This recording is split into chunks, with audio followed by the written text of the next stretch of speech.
तो आज के इस वनडे नेशनल सेमिनार के द्वितीय सत्र में जो हमारे बीच है central Sanskrit university Agartala campus और लखनऊ कैंपस, इन दोनों में बौद्ध दर्शन ला के आचार्य प्रोफेसर अवधेश कुमार चौबे जी हमारे बीच उपस्थित हैं। हम उन सबका सभी की तरफ से स्वागत करते हैं और निवेदन करते हैं कि अपने उद्बोधन से हम लोगों को अनुग्रहित करें।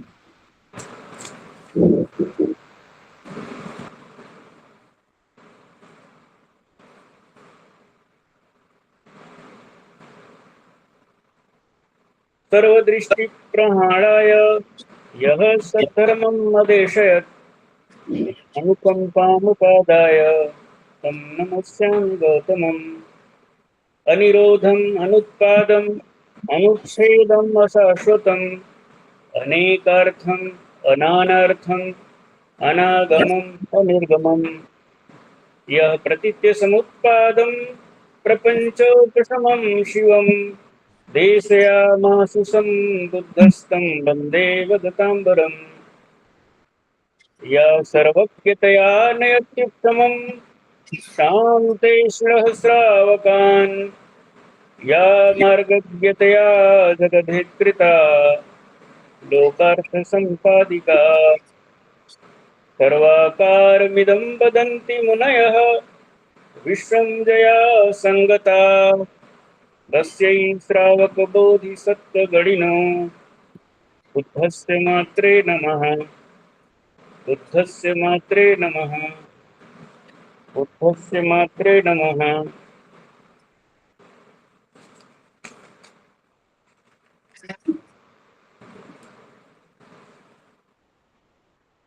श्री सीताराम वैदिक आदर्श संस्कृत महाविद्यालय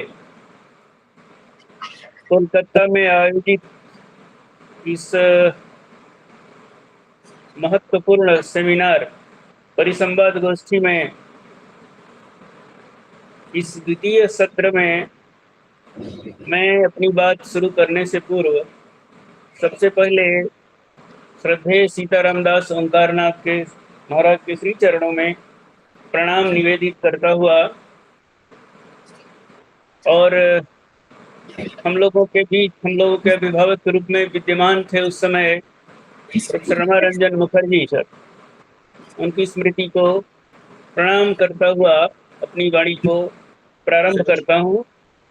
इस सत्र के अध्यक्ष और महाविद्यालय परिवार के, जहाँ का मैं भी एक सदस्य अपने को अभी भी मानता हूँ, इसके अभिभावक प्रोफेसर सोमेश कुमार मिश्रा जी और उप प्राचार्य डॉक्टर राजेश्वर द्विवेदी जी और वहाँ उपस्थित हमारी एक मित्र प्रोफेसर अंद्रिया लोजरेस, जो मूल रूप से ऑस्ट्रिया की निवासी हैं और शांति निकेतन में आचार्य रही, अध्यक्षा रही, इंडो तिब्बतन स्टडीज की और दुनिया में विभिन्न देशों में बहुत आदर पाती हैं प्रोफेसर अंद्रिया। और वहाँ उपस्थित लोगों में यदि संभव है, अगर हैं, हमारे एक मित्र हैं बांग्ला के अध्यापक डॉक्टर कौशिक मलाकार जी और दर्शन की विदुषी डॉक्टर गौरी भट्टाचार्य, क्योंकि मैं इसमें पकड़ नहीं पा रहा हूँ, मेरा मोबाइल बहुत छोटा है और मैं उससे भी छोटा, और शांतनु चक्रवर्ती बौद्ध दर्शन विभाग के, और वहाँ उपस्थित होनी चाहिए मैं समझता हूँ वेदांती शांति घोष, सुचरिता, सरिता, फैलानंद जी, जयश्री भट्टाचार्य और उनकी बहन भी अगर उपस्थित हों, तनुश्री मैडम, वंदना बनर्जी, देवश्री देव चटर्जी, सुमित और अन्य सहयोगी जो कार्यालयी सहयोगी हैं,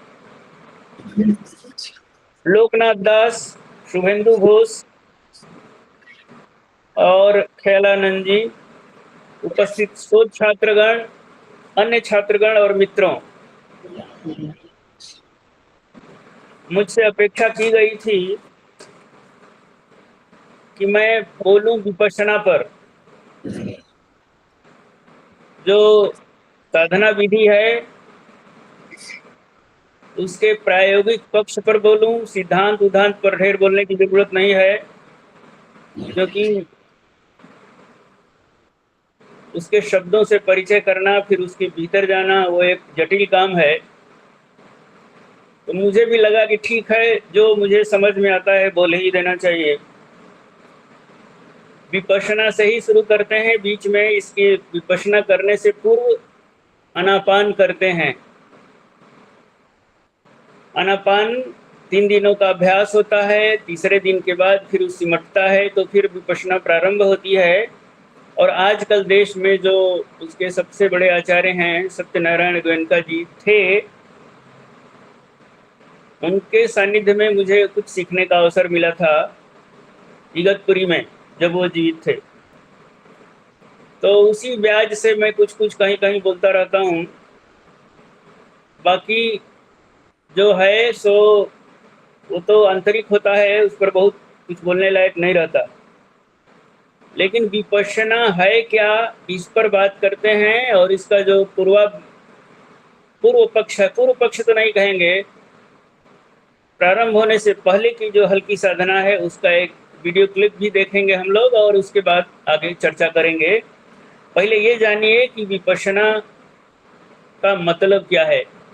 दुनिया में ये बहुत क्रेजी हो गया है। जो लोग धार्मिक हैं वे भी, और जो धर्म को नहीं मानते, साम्यवादी हैं या कुछ अन्य विचारों से हैं, अज्ञेयवादी हैं, धर्म विरोधी हैं, या अन्य संप्रदायों के हैं, ख्रिस्त हैं, मुस्लिम हैं, एथीस्ट हैं, जो भी हैं, उन लोगों में ये विपश्यना क्यों लोकप्रिय हो रही है। विपश्यना का अर्थ है, 2 शब्दों से है, वी और पश्यना। संस्कृत शब्द है पश्य माने देखना, वी का अर्थ होता है विशिष्ट प्रकार से। विशिष्ट प्रकार से देखने की जो पद्धति है,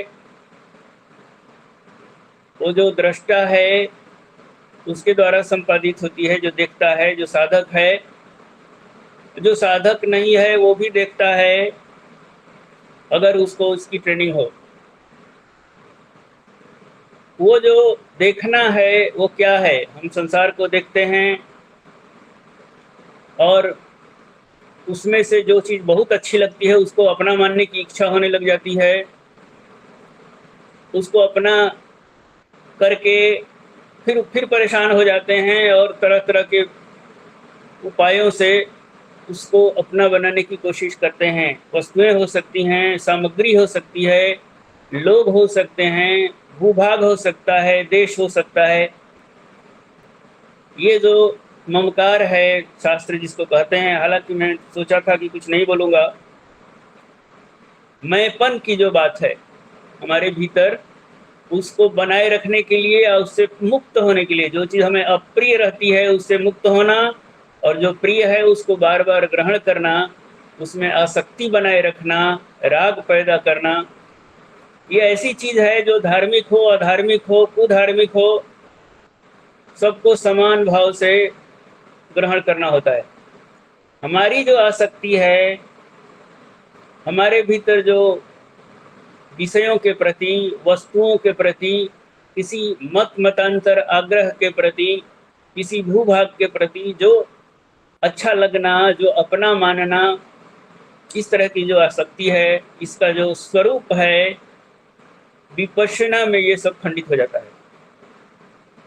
विशेष रूप से देखना जब शुरू करते हैं तो इन अपने विचारों की, जो कि पहले तो मन में विचार होते हैं, उन विचारों के यथार्थ को जब समझने लग जाते हैं। यथाभूत दर्शन शब्द है, जब चीज़ों को वैसे उनके रूप में देखने की सामर्थ्य उत्पन्न कर लेते हैं, सीख जाते हैं, तो विपश्यना शुरू हो जाती है। मन की ही वजह से संसार है और मन के द्वारा ही इससे बाहर निकला जाता है।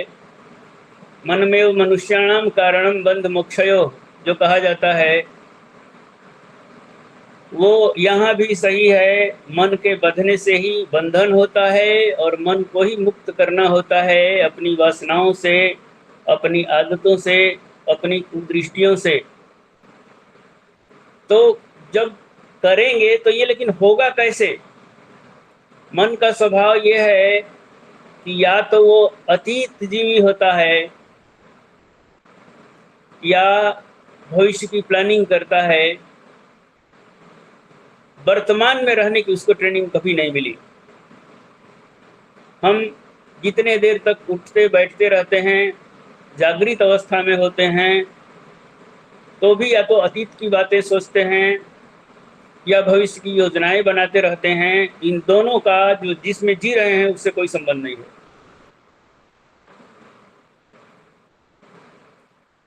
जब कोई संबंध ही नहीं है तो चित्त इन्हीं को क्यों पकड़ता है? क्योंकि जो भूख में हुआ है उन घटनाओं में कोसते रहेंगे कि हमने ऐसा कर दिया होता तो यह हो गया होता,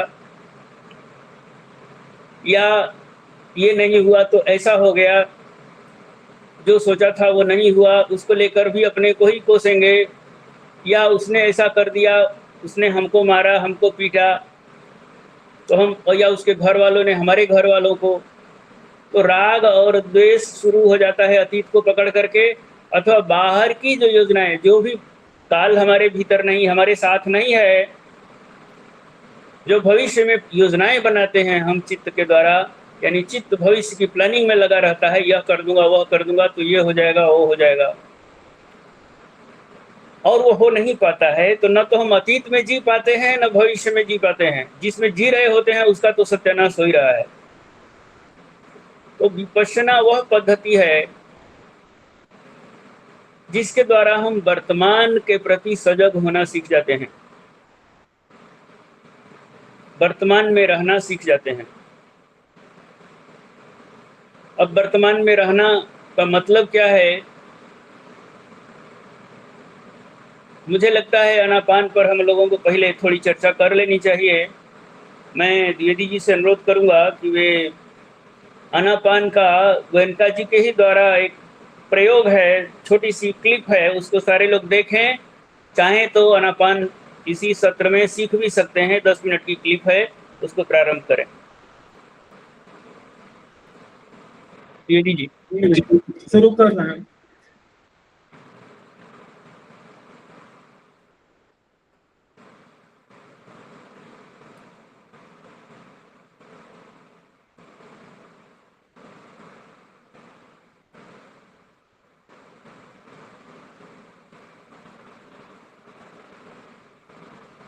पाल से मार कर बैठ जाए।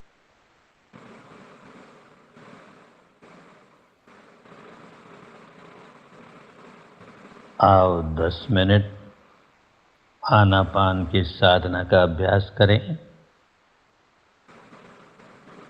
आनापान की साधना का अभ्यास करें। पाल से मार कर बैठ जाएं। आराम से सुखपूर्वक जिस आसन में आराम से बैठ सकते हैं उसी आसन में बैठें। कमर, पीठ, गर्दन सीधे रखें। आंखें बंद रखें। ध्यान के समय हमेशा आंखें बंद रहनी चाहिए। आंखें खुलेगी तो मन भटक जाएगा, तो आंखें बंद ही रहे। जो लोग ऐनक लगाते हैं वो ऐनक उतार कर ध्यान करेंगे। मुंह भी बंद रखें। सांस मुंह से नहीं लेना है, नासिका से लेना है। तो सारा ध्यान नासिका के द्वारों पर,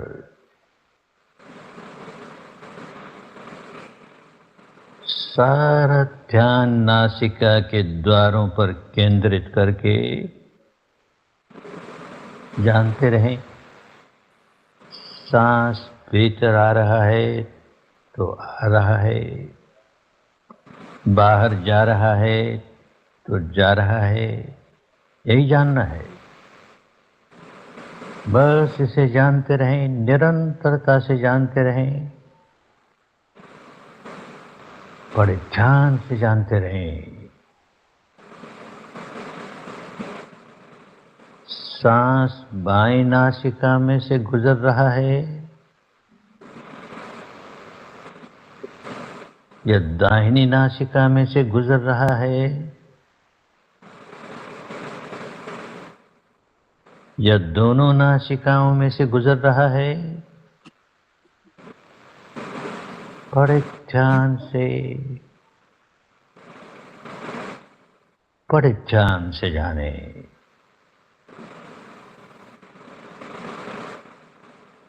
उसे बदलने की कोशिश नहीं करें। बायां है तो बायां है, दाहिना है तो दाहिना है,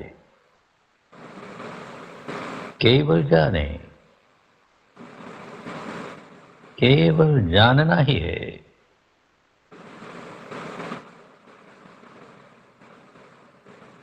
सांस लंबा है तो लंबा है, छोटा है तो छोटा है,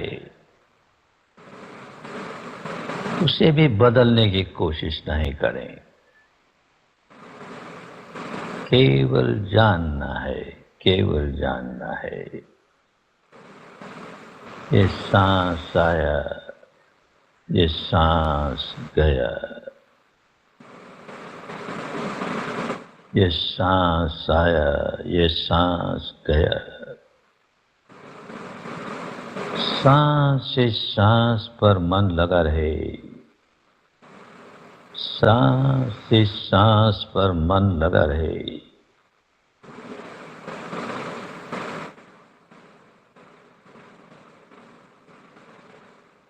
मन भटके तो उसे फिर सांस पर ले आए, भटकने ही न दें, पर भटके तो फिर सांस पर ले आए।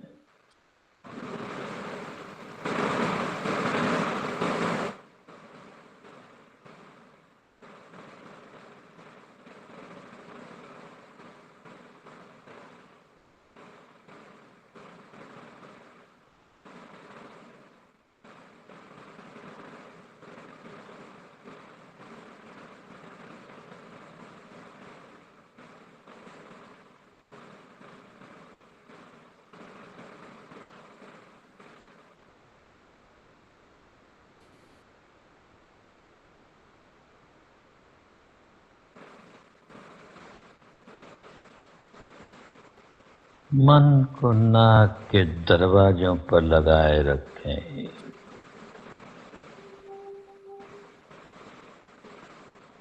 दृढ़ता पूर्वक लगाए रखें।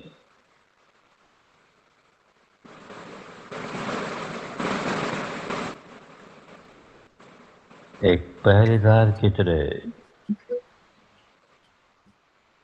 एक द्वारपाल की तरह, खूब सजग, खूब सचेत,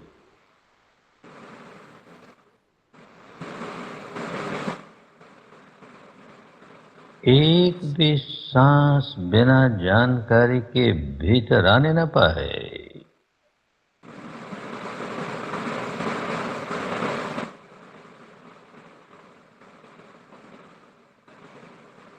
एक भी सांस बिना जानकारी के बाहर जाने न पाए।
एक एक सांस पर पहरा लगा रहे।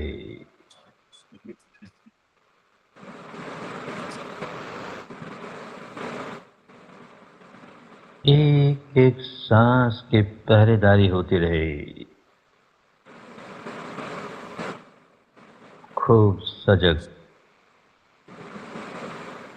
खूब सचेत, खूब सावधान, सावधान, सावधान।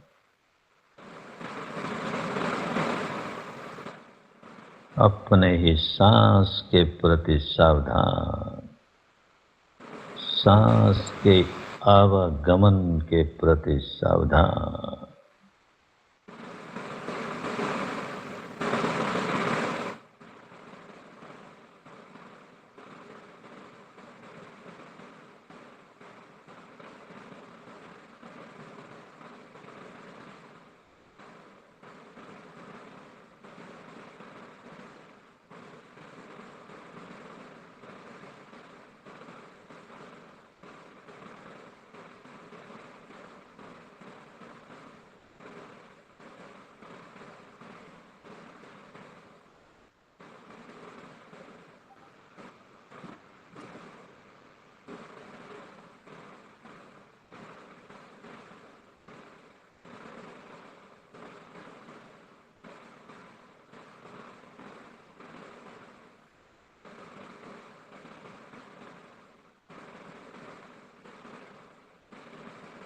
भवतु सर्वमङ्गलं, भवतु सर्वमङ्गलं, भवतु सर्वमङ्गलम्।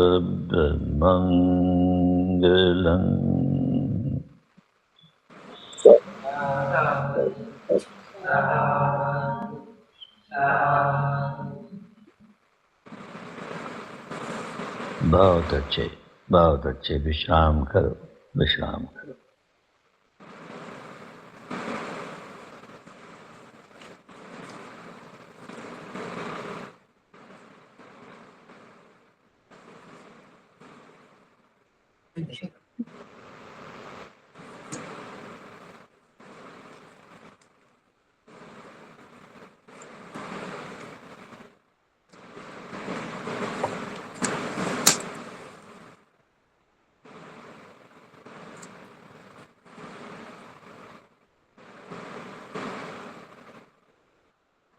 मेरी आवाज आ रही है? जी आ रही है। लेकिन वो दिखाई नहीं पड़ रहे हैं कोई, इसमें कहीं कुछ गड़बड़ हो गया। ये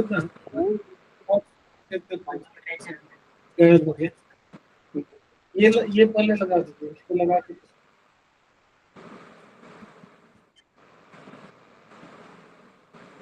कहीं कुछ गलती तो नहीं हुई? मुझे तो छुआ नहीं अभी। आवाज आ रही है भैया। कैमरा थोड़ा गड़बड़ हो गया, अभी लगा रहे हैं। आपको देख रहे हैं हम लोग, आप बोलिए। अच्छा, हमको लोग देख रहे हैं, तो ठीक है। तो ये जो आनापान की प्रक्रिया आपने देखी, तो समझे, श्वास का आना और जाना। हाँ, दिखाई दे रहा, दिखाई दे रहा। नासिका के द्वार पर चौकीदार की भांति चित्त को रोकना।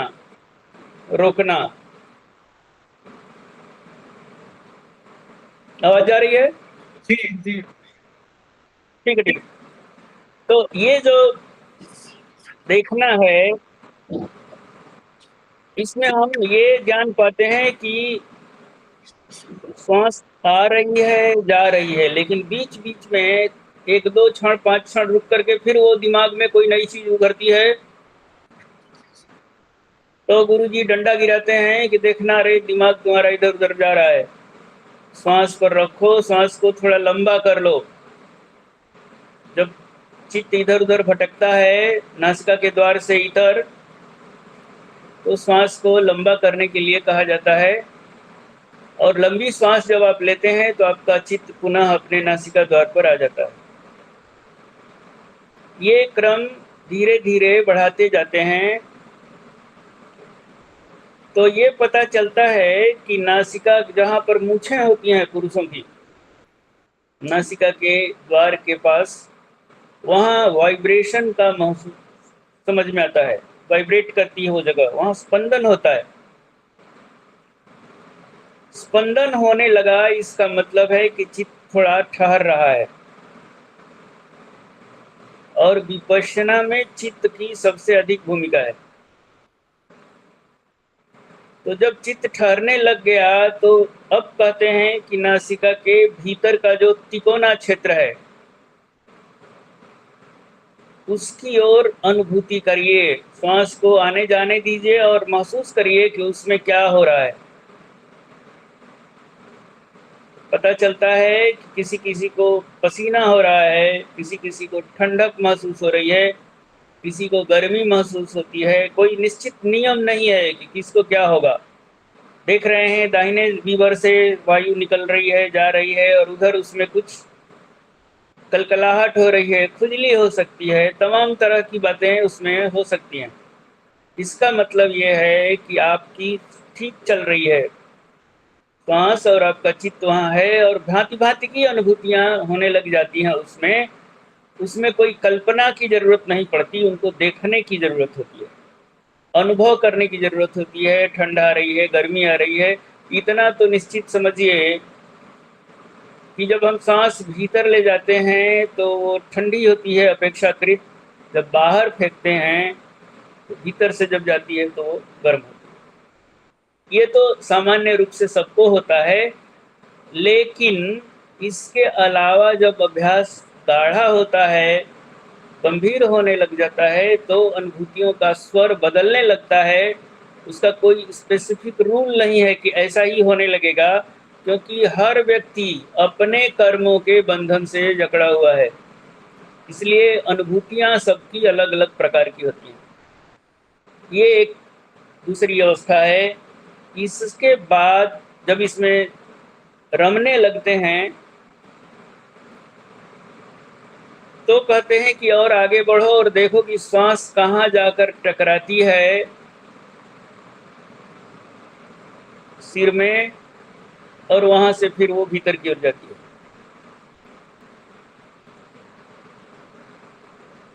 3 दिनों की साधना के बाद जब विपश्यना को सिखाना शुरू करते हैं, अनापान बीत जाता है, फिर उसके बाद अनापान करने की जरूरत नहीं पड़ती आरंभिक दिनों में। फिर उसी में ध्यान दिलाते हैं, कहाँ जाकर के श्वास टकरा रही है उस पर देखो। तो वो कहीं इधर ऊपर की ओर वाइब्रेशन शुरू हो जाता है। एक दिन में नहीं होगा, जब अभ्यास करेंगे तो होने लगता है। और वो स्थिति है, मन आपका वहां पर पहुंच गया है। 2-3 दिनों में आप अपने मन को पकड़ लेते हैं, और ये अभ्यास जब थोड़ा तेज होता है तो मिनट भी नहीं लगता आप मन के साथ हो। और ये केवल अनुभव की बात है। उसके बाद मन पर आपको धीरे धीरे अधिक से अधिक समय तक उस वाइब्रेशन को महसूस करना है। ऐसा चलता है, और उसके बाद कहते हैं कि अब वहाँ से सिर के अन्य हिस्सों में एक क्रम विशेष से आगे बढ़ो, वहाँ रुको नहीं। तो चित्त आगे बढ़ता है, वाइब्रेशन उसके पीछे होता है, नहीं होता है तो और आगे बढ़ जाता है। फिर वो, अब उस क्रम पर चर्चा नहीं करेंगे, इसको यहाँ छोड़ देते हैं उन लोगों के लिए जो अभ्यासी लोग हैं। और वहाँ से देह के विभिन्न हिस्सों में एक क्रम विशेष में नीचे उतरते हैं। मान लो सिर के ऊपर आगे की ओर घूम रहा है, फिर धीरे धीरे कान वाले पोर्शन से फिर नीचे, फिर गर्दन वाले हिस्से से चारों तरफ कुछ चीजें छोड़ रहे हैं। वो आग नीचे की ओर हम उतरते हैं, और वही वाइब्रेशन जहां आगे चित्त गया उसके पीछे चित्त, वो वायु, विचार, सारा कुछ वहीं केंद्रित होता है। और मन में भावना होती है, वाइब्रेशन कुछ भी हुआ, अच्छा या बुरे प्रकार की फीलिंग हुई, तो हम भावना करते हैं कि ये दुख है, अनात्म है, शून्य है। कहीं कहीं बहुत अच्छी अनुभूति होने लग जाती है और वहां से हटने का मन नहीं करता। गुरुजी डंडा घुमाते हैं कि देखना रे, कहीं अटक मत जाना, दुख है, अनात्म है और शून्य है। इस भावना को करो और जल्दी से आगे बढ़ो। फिर आगे कहीं किसी किसी को चीख निकल जाती है, भीतर ही चिल्ला तो सकते नहीं, मुंह बंद रहता है, नासिका आंख भी बंद रहती है, श्वास ही है और मन है, तो खराब लगता है। उससे भागना नहीं, वो भी दुख है, अनात्म है, शून्य है, उसकी शांति करते और फिर आगे बढ़ जाते हैं। जहाँ वाइब्रेशन लेकिन एक क्रम से ही जाते हैं, वो बहुत महत्वपूर्ण है। तो देह के बाहरी हिस्से में यात्रा करते करते देह के नीचे की ओर पहुंचते हैं, फिर वो पैरों में होते हुए पैर के अंगूठे तक, उंगलियों से होते हुए वहां तक पहुंच जाते हैं। और वहां पर भी अनुभूतियां वही वाइब्रेशन वाइब्रेशन वाइब्रेशन, स्पंदन। कहीं महसूस होगा, कहीं नहीं होगा, कहीं अच्छा लगेगा, कहीं बुरा लगेगा, और ये क्रम चलता रहता है। कहीं कुछ नहीं समझ में आता, आगे बढ़ जाते हैं। जहां अच्छा या बुरा कुछ फील हुआ, अच्छी या बुरी संवेदना, शास्त्रीय शब्दावली में कहें तो जगती है, तुरंत उसको दुख है, अनात्म है, शून्य है कहकर आगे बढ़ जाते हैं, भावना करते हुए। मुंह से बोलने की जरूरत नहीं पड़ती।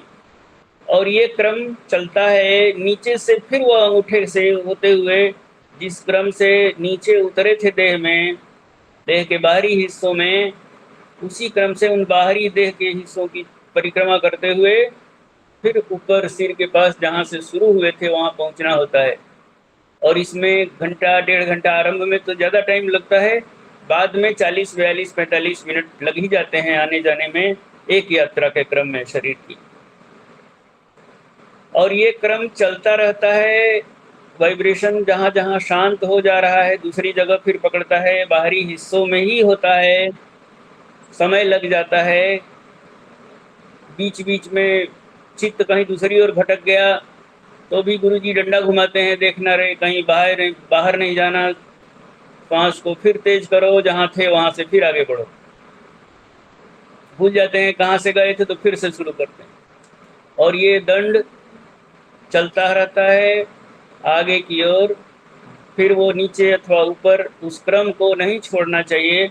उसको करते हुए उसकी दुखता को, अनात्मता को, अनित्यता को और उसकी शून्यता को महसूस करते हुए, भावना करते हुए फिर आगे बढ़ते चले जाते हैं। ये क्रम बार बार चलता है, पुनः पुनः अभ्यास होता है और प्रतिदिन होना चाहिए। वो जिसका लग जाता है मन, उसका सत्य वही है और उसके लिए वो मार्ग बन जाता है। धीरे धीरे धीरे धीरे देह के भीतरी परतों में वही यात्रा शुरू होती है और चारों तरफ घूमते घूमते प्रत्येक सेल्स में घुस जाते हैं और उसके अच्छे और बुरी संवेदनाओं को शून्य करते हुए, यानी ये दुख है, अनात्म है, इसमें अपना जैसा कुछ नहीं है, ये सब शून्य है, इस प्रकार की भावना करते हुए आगे बढ़ते रहते हैं। एक बार ऐसी स्थिति आती है कि पूरे देह में केवल वाइब्रेशन वाइब्रेशन वाइब्रेशन, केवल उभरना, शून्य होना, उत्पाद, शून्यता, अनित्यता इत्यादि का बोध होने लगता है। वाइब्रेशन वाइब्रेशन वाइब्रेशन खूब होता है, चारों तरफ स्पंदन ही होने लग जाता है, चलते उठते बैठते सब कुछ। बाद में एक ऐसी अवस्था आती है महाविस्फोट की, वो अंदर की ही बात रहती है, लोग कहने में भी नहीं आता, कहना चाहिए भी नहीं। फिर वो स्रोतापन्न हो जाता है, स्रोत में गिर पड़ता है, निर्वाण के स्रोत में। इस जन्म में नहीं भी तो कम से कम अगले 2-3 जन्मों में या अधिकतम 8 जन्मों में वो निवृत्त हो सकता है, निर्वाण पा सकता है। ये स्थिति होती है। पहले स्रोत में आपन्न का मतलब गिरना, जैसे मान लीजिए बनारस में गंगा नदी में गिर पड़े तो अंत में गंगा सागर में चला ही जाना पड़ेगा, वही भाव है निर्वाण रूपी समुद्र में। जब श्रोतापन्न हो जाता है साधक तो 7-8 जन्मों में वो पहुंच ही जाता है, ये विश्वास किया जाता है। अब इसका कुल बहुत सारे रहस्य भी हैं, क्योंकि पता चला कि एक बार तो आदमी हो गए, दूसरी बार कहीं देवलोक में अटक गए तो लाखों साल लग जाते हैं। देवताओं के लोकों में जाने से लोग बचते हैं। दूसरी बात यह है कि बुद्ध ने उन सभी देवताओं को स्वीकारा जिनकी उनके पूर्व मान्यता रही है। पुराणों में, धर्मशास्त्रों में, ये जो वेदों में जो त्रैत्रिंश देवता हैं वे सभी बौद्धों को स्वीकार्य हैं। उसमें किसी से कोई राग द्वेष जैसी कोई चीज़ नहीं है। तो जो लोग बुद्धिज़्म को जानते हैं, थोड़ा अंतः प्रविष्ट हैं, उनको पता है कि वे सभी देवी देवतागण एक क्रम विशेष में बोधिसत्व होते हैं। बुद्धों की स्थिति इनसे ऊपर होती है, उसमें सभी हैं, ब्रह्मा विष्णु शिव लक्ष्मी गौरी फलाना ढिमकी जितने पुराणों में हैं वे सब, बुद्ध ने किसी को खारिज नहीं किया है। लेकिन ये जरूर कहा कि ये जो दुनिया भर का उपद्रव पालते हो यज्ञ आदि में, बिना जाने करते हो, इसको जान कर करते रहते, कुछ कल्पना नहीं करते, केवल जानते और देखते करते, तो ये उससे अच्छी पद्धति हो सकती थी इस सृष्टि के भी रहस्यों को समझने के लिए। तो अपने भीतर जो है इसको साधते साधते हम सब कुछ जान लेते हैं। बाद में महायान में तो सर्वज्ञता को पूरी तरह से स्वीकारा ही गया है, सर्वज्ञ हो जाया जाता है। सब कुछ जिसका आलंबन करे चित्त, वो वस्तु प्रकट हो जाती है, वह विषय आगे आ जाता है, अनुभूति में आ जाता है, वो कुछ भी शेष नहीं रह जाता जानने को। ये ऊंची अवस्था में प्रवेश कर जाते हैं, किंतु ये सब कुछ नहीं कुछ भी है। ये इन सब से बाहर निकलने की भवचक्र से, क्योंकि ये सारी चीजें देवी देवतागण उत्पन्न हैं और जो उत्पन्न होता है वो काल के दायरे में होता है। तो बुद्ध की जो स्थिति होती है वो काल से अलग होती है, वो विशिष्ट अवस्था है। उसमें जब चाहे आप देह धारण कर सकते हैं, छोड़ सकते हैं, इच्छा नहीं होती, किसी नियम के अंतर्गत वो नहीं बंधा होता है, बल्कि वहीं से नियमों का उद्भव होता है। इस प्रकार की बातें होती हैं। लेकिन निर्वाण और बोधि में अंतर भी है, इस पर कभी अवसर मिलेगा तो चर्चा करेंगे। मुझे जहाँ तक लगता है कि ये जो आरंभ की जो स्थिति है आनापान से विपश्यना की, विशेष प्रकार से देखने का जो अभिप्राय है वो वही है कि श्वास को आना और जाना देखना।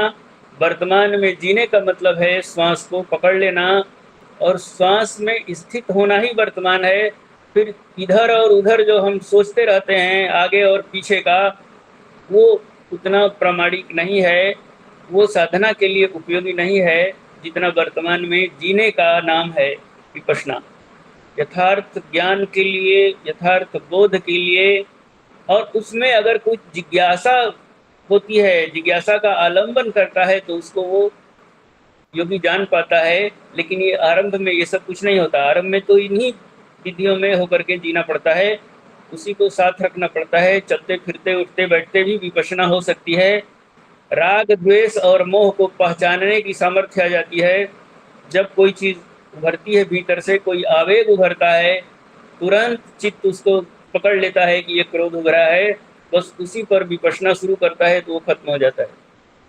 सांस का सामान्य रहना और उस पर चित्त का जुड़ा रहना साधना यही है। तेज होना वो भय हो सकता है, क्रोध हो सकता है, वासनाएं हो सकती हैं। उनके आवेग में जब चित्त फंसता है तो श्वास की गति तीव्र हो जाती है। अध्यात्म के जो अभ्यासी लोग हैं वे प्राणों के इस संचार को भली भांति समझते हैं। जब वो आवेग में हुआ, क्रोध में आया तो हाँफने लगते हैं, कई बार मुंह से फेन वगैरह आने लग जाता है। और भी तो उसमें श्वास की गति बहुत तीव्र रहती है।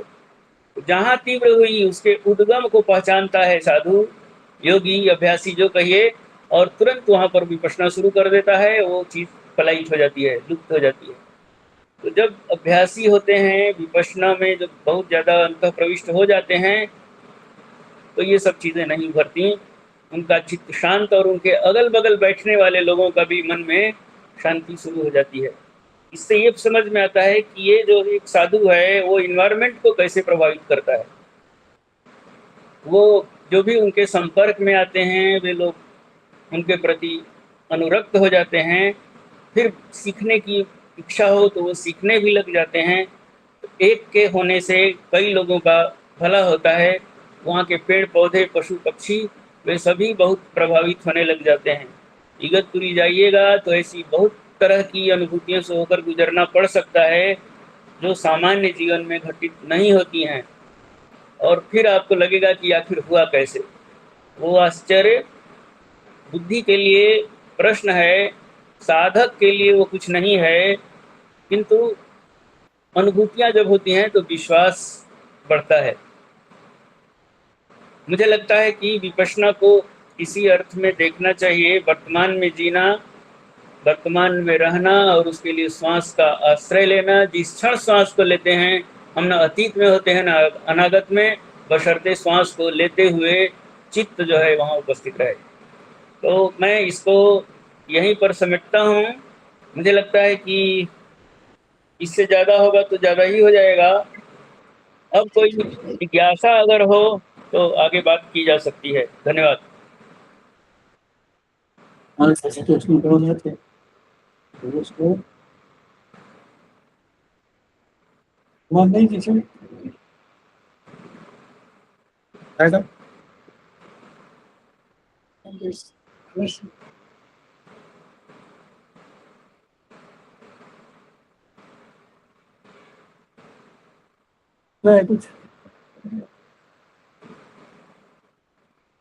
ये क्या इसमें आवाज?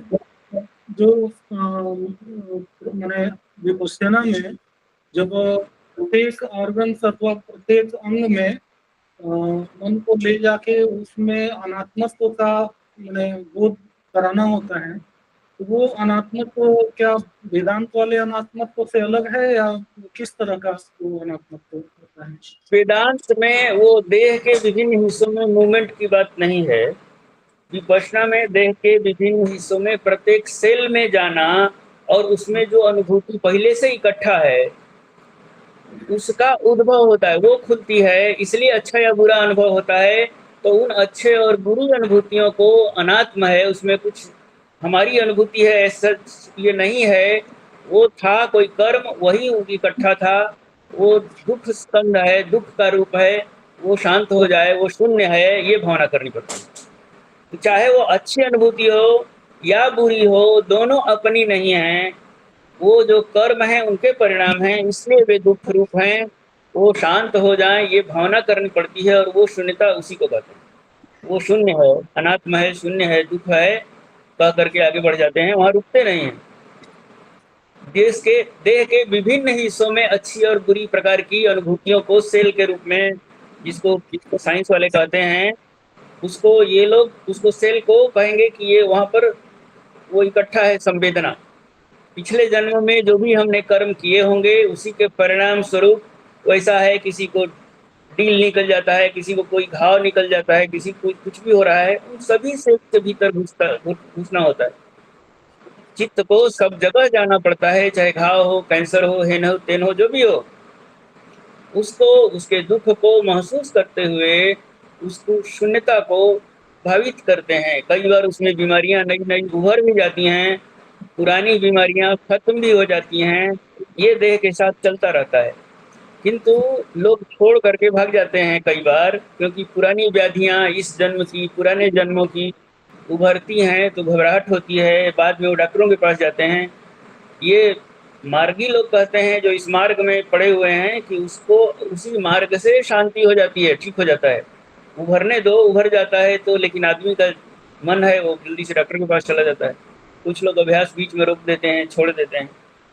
करना यही चाहिए कि उसको अभ्यास को करते रहें। जो भी अनुभूति उभर रही है, वो अब उभर रही है का मतलब है कि उसको शांत होना है, और वो भावना धीरे धीरे उसको शांत करती है। जब चित्त निर्मल हो, जब ये सब खत्म हो जाता है तो चित्त निर्मल होता है, और निर्मल चित्त का होना पूरी तरह से कर्म जितने हैं सब खत्म हो जाते हैं, उसी को निर्वाण कहते हैं। निवृत्ति निर्वाणम। वो जो अच्छे और बुरे कर्म हों वो सब समाप्त हो गए तो उस चित्त जो चित्त बचता है वो निवृत्त चित्त होता है, फिर उसका पुनर्जन्म नहीं होता। और अगर पाप और पुण्य के रूप में, कर्म के रूप में कभी कुछ बचा रह गया है तो वो पुनर्जन्म का हेतु बनता है, तो उसको मृत्यु कहते हैं। और नहीं तो निवृत्त हो गया, कुछ बचा ही नहीं, तो वो देह का पतन निर्वाण होता है, फिर उसका पुनर्जन्म नहीं होता।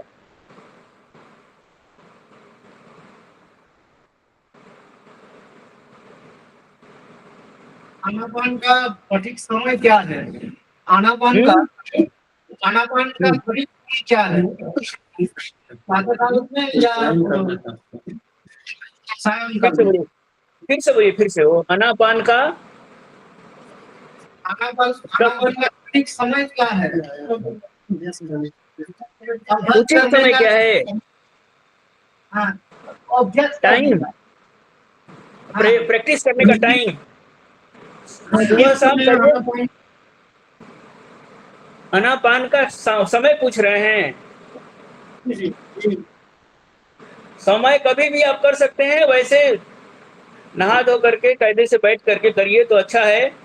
जैसे पूजा करते हैं उसी तरह से आनापान कर लीजिए। वैसे इसमें कोई विधि निषेध नहीं है, आप कहीं भी कैसे भी उस समय कर सकते हैं।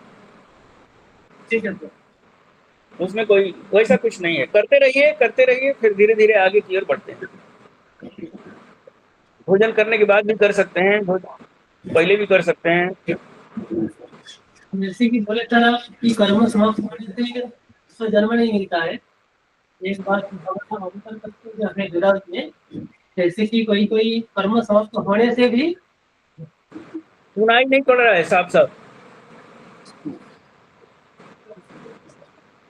अस्माकं वेदान्ते एवम् अस्ति आचार्य, यत् कर्माणि नाम शुभम् और अशुभम् इति द्वयोः कर्मणोः समाप्तेः अनन्तरमपि केषाञ्चन जन्म जायते। ते अवतारपुरुषाः इत्युच्यन्ते। ते लोकसंसिद्धे अर्थात् लोकस्य अभ्युत्थानाय अथवा लोकस्य उपकाराय ते कर्म कुर्वन्ति। तादृशपुरुषाः अवताराय इति कथ्यन्ते। तादृशप्रसङ्गः बौद्धदर्शने अथवा अपि च जीवन्मुक्तस्य विदेहमुक्तस्य प्रसङ्गः अस्ति वा?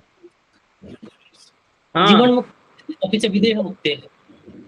हाँ, होता है। ऐसा है, सोपदी शेष निर्वाण और निरुपदी शेष निर्वाण दो प्रकार की अवस्थाएं होती हैं। जीवन मुक्त उसको कहते हैं कि देह में रहते हुए ही मुक्त हो गया, और जब देह छूट गई तब तो मुक्त है ही। ऐसी स्थिति सोपदी शेष निर्वाण में होती है। सोपदी माने स्कंद, पंच स्कंद से बना हुआ ये जो शरीर है, ये रहते हुए भी निवृत्ति हो जाती है। दुख स्कंद की निवृत्ति हो जाती है। कोई दुख का कारण नहीं बचता, पाप पुण्य कुछ भी नहीं रह जाता, अच्छे बुरे कर्म सुख दुख कुछ भी भोगने को रह ही नहीं जाता। तो एकदम पूरी तरह से उसका अभाव होना और नए कर्मों का उद्भव नहीं होना, ये स्थिति होती है निरुपदी शेष निर्वाण। कोई कर्म कर रहे हैं तो भी उसका कोई परिणाम नहीं होता। ऐसे मुक्त स्वरूप को सोपदी शेष निर्वाण कहते हैं।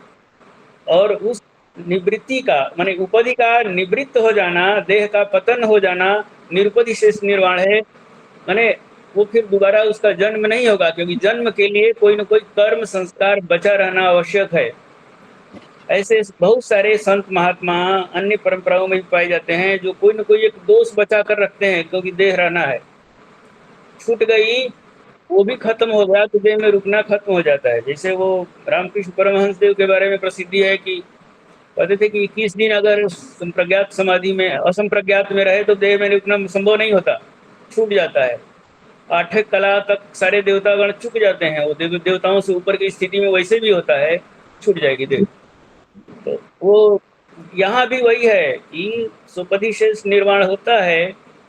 उसके संपर्क में आने वालों का असीमित उपकार होता है, बावजूद उसके तब तक उसको रहना होता है जब तक कि उसकी देह है, रुकना ही पड़ता है।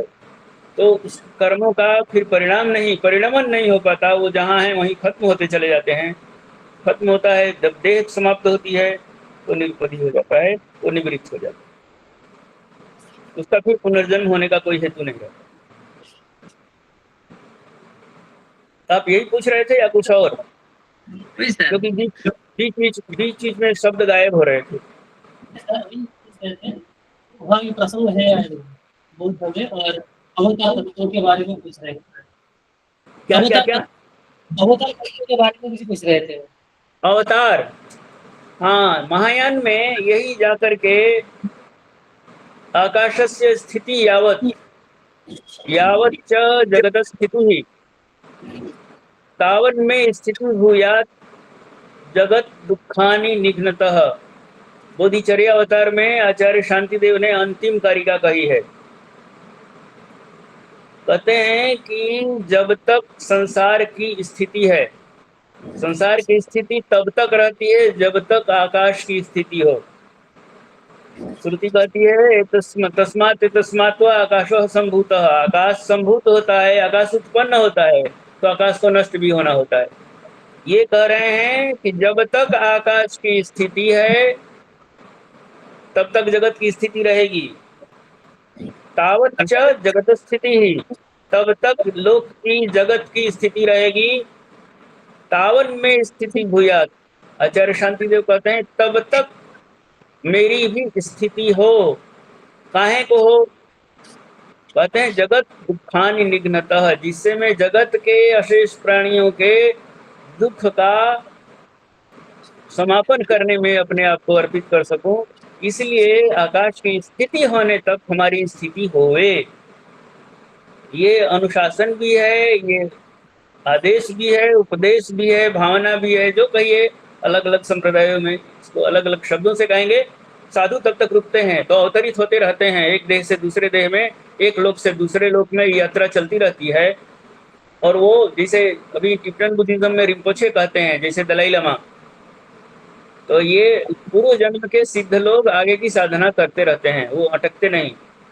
और जो उनके संपर्क में आते हैं, जो उनके प्रति भावना करते हैं, उनका कल्याण वे करते हैं, ऐसा विश्वास है। तो सिद्धों की जो परंपरा है, इसमें 84 सिद्ध, महासिद्ध, वे सब इसी तरह के हैं। 84 लाख योनियां हैं, बौद्धों को उससे कोई आपत्ति नहीं है। और उनके प्रति एक एक लक्ष्य योनि के एक एक महासिद्ध हैं। उसके अलावा असंख्य सिद्ध हैं जिनकी कोई कल्पना नहीं, माने उसमें शब्द में नहीं आएंगे। तो वे लोग इसीलिए होते हैं कि जब तक उनके आकाश की स्थिति हो तब तक वे लोग रहें। फिर आगे जब सृष्टि होगी तो उसमें अपने ढंग से आएंगे, नहीं आएंगे, वो एक अलग प्रश्न है। किंतु वो बुद्ध हो करके मुक्त हो जाएं, तात्पर्य यहाँ पर ये रहता है। लेकिन बुद्ध होने का मतलब ये नहीं है बुद्ध हो जाएंगे तो अटक जाएंगे, ऐसा नहीं। वो जब तक रहेंगे लोग की स्थिति रहेगी, वे लोग भी रहेंगे, लोगों का दुख दूर करते रहेंगे। इसी को महायान की भावना कहते हैं। तो ऐसा होता है। और जो हीनयान में या श्रावक यान में है ना, उसमें भी बहुत सारे लोग हैं जो देह को रोक करके रखे हुए हैं। स्थूलतः उनके पास कोई कर्म शेष नहीं है। उनकी भावना यही थी कि वे मुक्त हो जाएं। लेकिन मैत्रेय बुद्ध आने वाले हैं तो धर्म में विश्वास करते हैं जो लोग, वे मानते हैं कि उसमें बहुत से लोग इधर उधर गुफाओं में, ये जो पुष्करणी वगैरह होती हैं पहाड़ों में, विभिन्न तरह के अधिष्ठान लेकर के वे चुपचाप कहीं ना कहीं पड़े हुए हैं, रह रहे हैं, प्रतीक्षा कर रहे हैं। ये एक धार्मिक विश्वास है, इसमें कोई तर्क बुद्धि बहुत नुकसानदेह नहीं है, वो भी ठीक है, होता है। यहाँ भी वही होता है।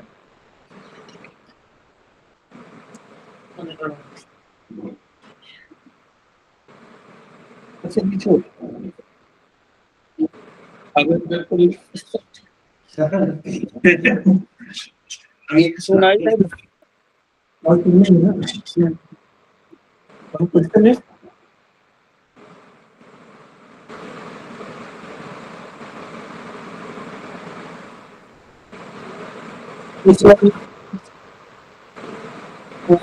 प्रायोगिक और तथ्यात्मक बोधन के लिए जो कि अभी इस समय में बहुत ही आवश्यक है, क्योंकि केवल थ्योरी से बातें समझ में आती हैं, लेकिन उसकी अनुभूति के लिए प्रैक्टिकल होना जरूरी है।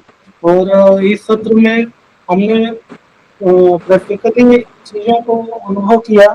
और मुझे व्यक्तिगत रूप से विगत कई वर्षों से याद नहीं था कि 10 मिनट भी हम ध्यान किए हों, और आज आनापान करके बहुत ही अच्छा अनुभव हो रहा है। और इसके लिए बहुत बहुत धन्यवाद इस कॉलेज पक्ष से और विश्वविद्यालय, क्योंकि ये ऐसा सेशन कहीं देखने को नहीं मिलता है। यहाँ इस तरह के प्रैक्टिकली कराया जाए। इसलिए बहुत बहुत धन्यवाद आपको। और इसी के साथ हमारे बीच central government health services MOHFW की medical officer and MBBS MD मनोचिकित्सक डॉक्टर अनुश्री भट्टाचार्य मैडम उपस्थित हैं, और उनको हम आग्रह करेंगे कि अपना अपनी बात रखें और इस विषय पर प्रकाश डालें।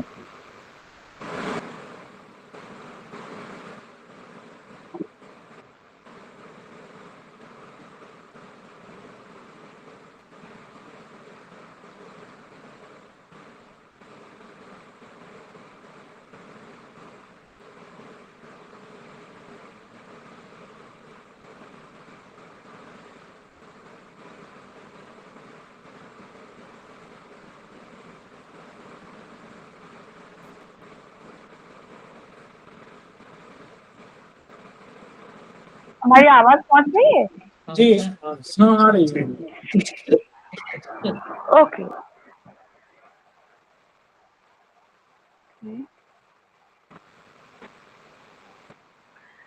So today, hello. Thank you, sir. Thank you so much for giving me this opportunity.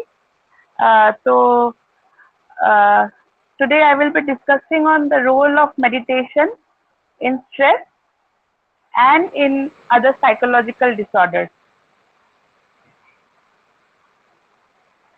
First, I will give a brief overview of stress-related health issues, coping strategies. I am not a specialist on yoga or meditation, but I can still give you a classification or types of meditation, effect of meditation on brain, and role of meditation in psychological disorders. Slide दिख रही है? Slide PPT हमारी दिख रही है? Hello hello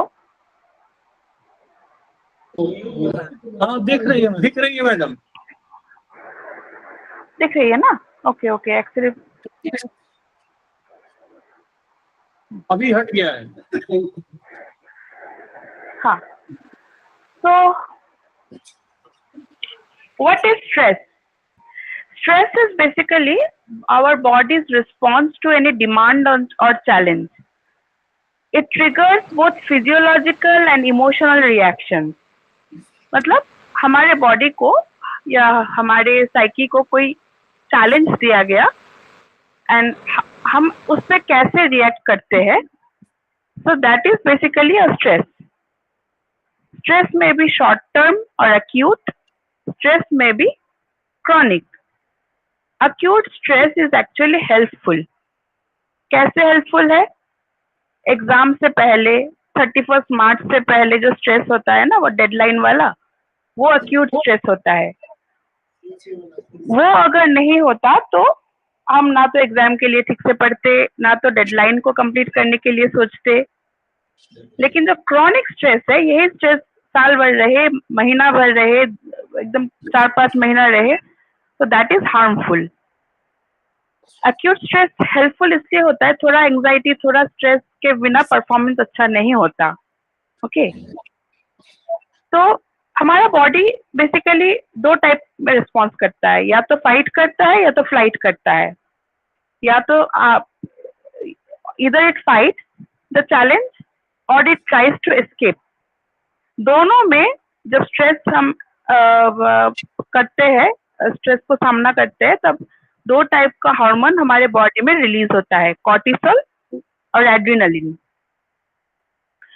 तो chronic यही जो क्रॉनिक रिलीज होता है अगर कॉर्टिसोल और एड्रेनालिन का, तो that leads to fatigue, anxiety and chronic health issues like weight gain, diabetes, hypertension and depression also, lack of sleep.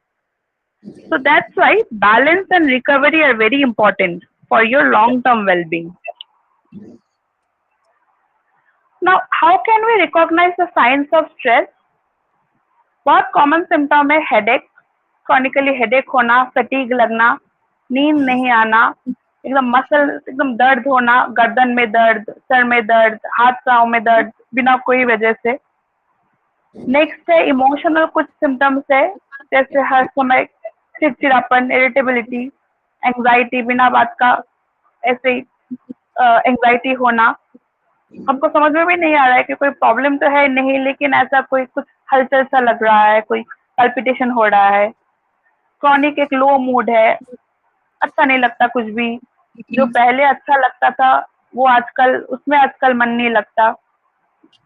Next है कुछ बिहेवियरल सिम्टम्स होते हैं क्रॉनिक स्ट्रेस के, जैसे प्रोकास्टिनेशन, मतलब टालना, काम को टालना, ठीक है, आज नहीं कल कर लेंगे, कल परसों देख लेंगे, अब आज नहीं हो पाएगा, आप मेरे पास कल आइए। हाँ, विथड्रॉवल, मतलब उस पूरा काम से एकदम हटा लेना, प्रोजेक्ट से ही पूरा प्रोजेक्ट से अपने आप को हटा लेना या काम से हटा लेना कि सर हमसे तो नहीं हो पाएगा, किसी और को दे दीजिए। एब्सेंट हो जाना, बहुत फ्रिक्वेंटली एब्सेंट होना। नेक्स्ट है पर भूल जाना, पुअर अटेंशन, पुअर मेमोरी, ठीक है। तो इस स्ट्रेस को कोप करने के लिए कुछ हेल्दी कोपिंग स्ट्रेटजीज होते हैं, जैसे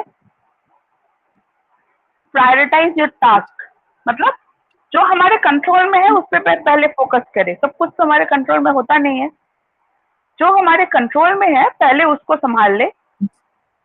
नंबर 2 है कि माइंडफुलनेस और meditation daily, daily physical exercise, क्योंकि फिजिकल एक्सरसाइज एक ऐसी चीज है जिससे हमारे बॉडी में जो हैप्पी हार्मोन्स है, जो एंटी स्ट्रेस हार्मोन्स है, एंडोर्फिन, हाँ, वो रिलीज होते हैं। नेक्स्ट है eating balanced meal, healthy diet and sleep for 6 to 8 hours। और last but not the least, stay socially connected, मतलब सोशल मीडिया पे नहीं, सोशली, एक्चुअल सोशली कनेक्टेड।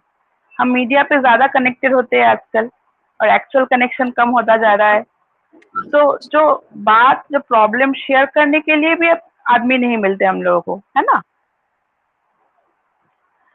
तो योगा का जो कंपोनेंट है जो अप्लाई करते हैं हम स्ट्रेस रिमूवल के लिए, एक तो होता है फिजिकल पोस्चर या आसन बोलते हैं, एक होता है कि कंट्रोल्ड ब्रीदिंग या प्राणायाम बोलते हैं, और एक होता है मेडिटेशन या जिसको ध्यान बोलते हैं।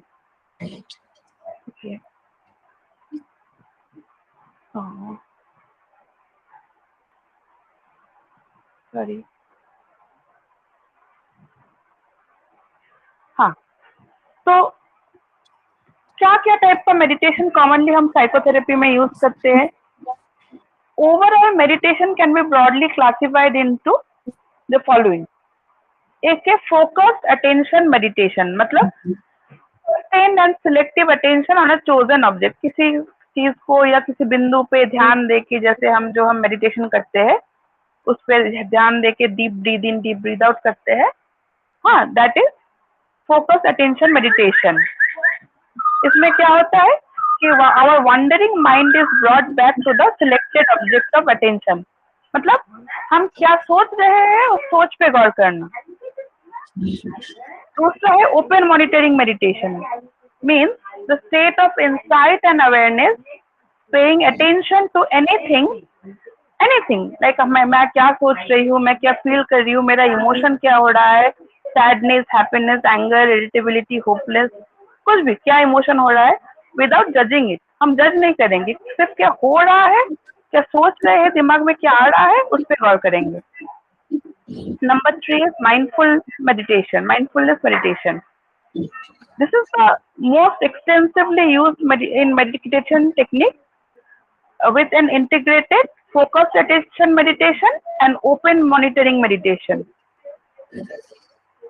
Mindfulness-based intervention are commonly implemented in mindfulness-based stress reduction, mindfulness-based cognitive therapy, and mindfulness-based relapse prevention.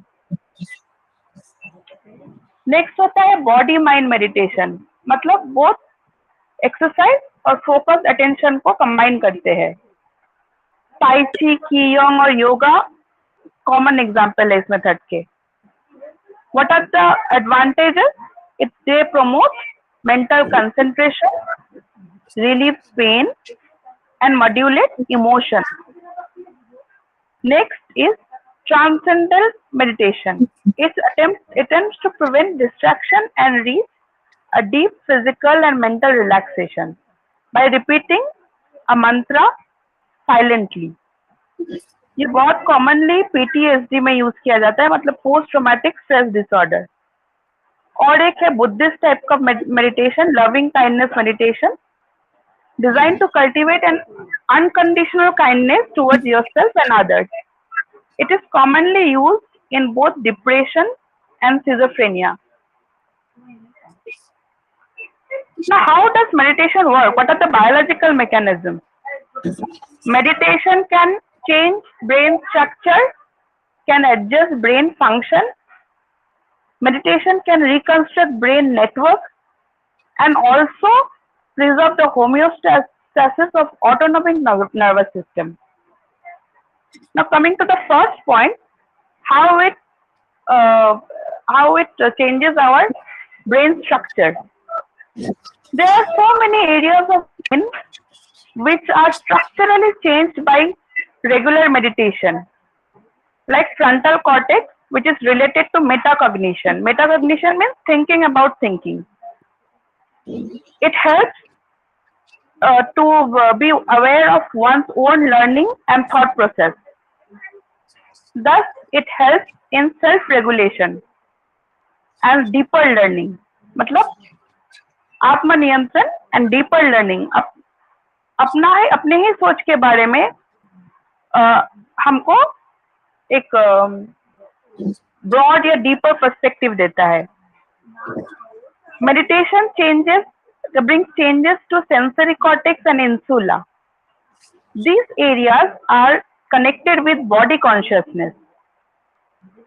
Meditation also changes volume in hippocampus, which is linked to memory process.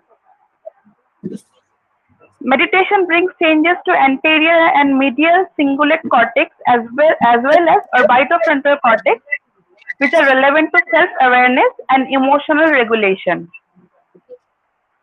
Meditation also has been shown to improve the volume of corpus callosum, which is involved in cerebral intrahemisphere and interhemisphere communication. हमारे जो cerebrum होते हैं, जो cerebral hemisphere होते हैं, उन दोनों में communication के लिए responsible है corpus callosum.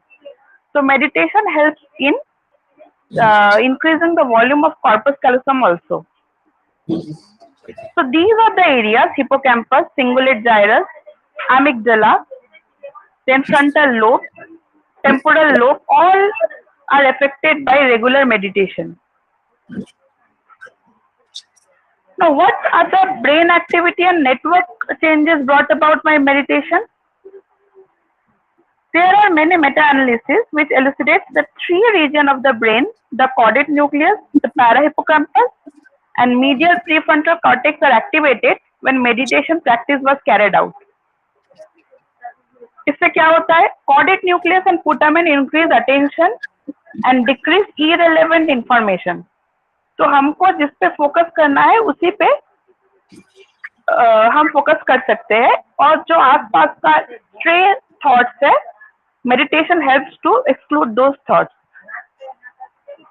Parahippocampus, what does parahippocampus do? It prevents distraction. And medial prefrontal cortex enhances self-awareness during meditation. Hence, meditation causes definite changes in brain areas responsible for focus and emotional arousal. Now, effect of meditation on autonomic nervous system. Prolonged meditation can increase parasympathetic nerve activity and decrease sympathetic innervation. Parasympathetic activation basically helps to reach a state of relaxation of our muscles and lowers our heart rate, helps in better control of bowel and bladder function, and helps us with better sleep. Also, decrease in sympathetic innervation helps this process, because जितना sympathetic activation ज़्यादा होता है, हमारा arousal या alertness, lose motion, heart rate, ये सब ज़्यादा होता है. Meditation also has roles on inflammation. Basically, our body has chemicals known as cytokines. These cytokines are regulators of body's immune defense system.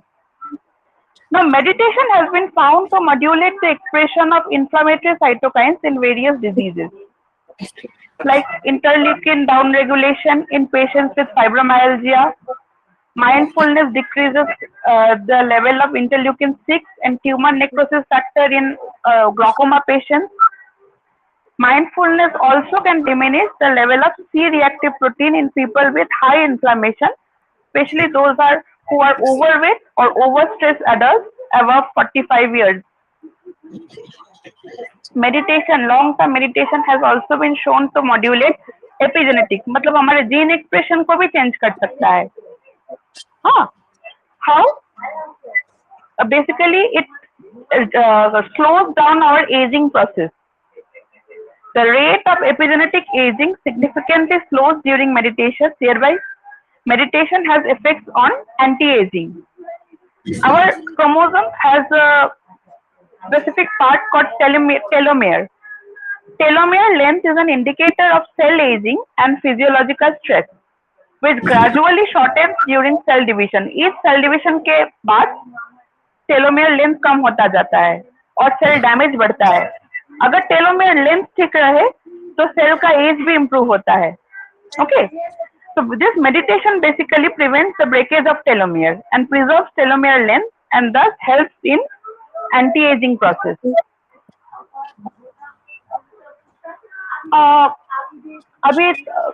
After so many research, meditation and meditation-based intervention have been used in mental disorders, in very major disorders also and minor disorders also. Major disorders like substance-related and addiction disorders, meditation can reduce emotional distress, reduce craving, and reduce withdrawal symptoms in addiction. It has become an adjunctive and alternative therapy for depression also. In many cases of depression, like in pregnancy, in young patients, children, we cannot use medication. In those situations, we frequently advise patients about meditation.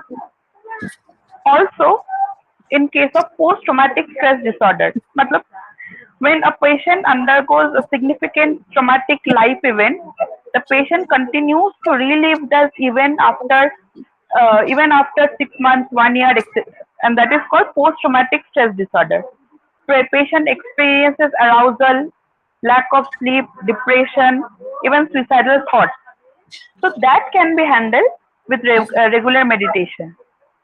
Also, children with ADHD, many a time medications are not suitable or parents are not comfortable with the idea of medicating a child. In those cases, meditation helps both the parent and the child. Studies have been carried out for the acute and remission stages of treatment for severe schizophrenia also.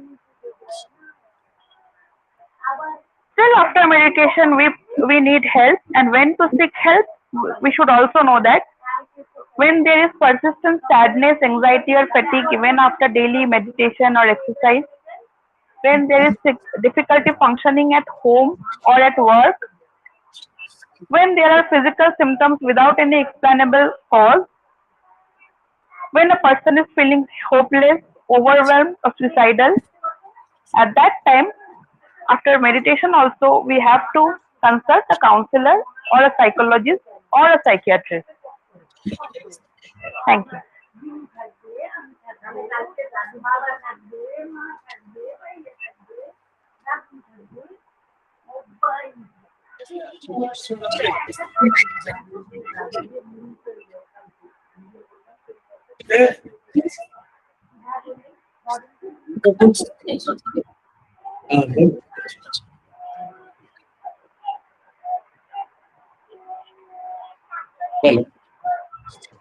Ma'am নমস্কার, আমি নবম।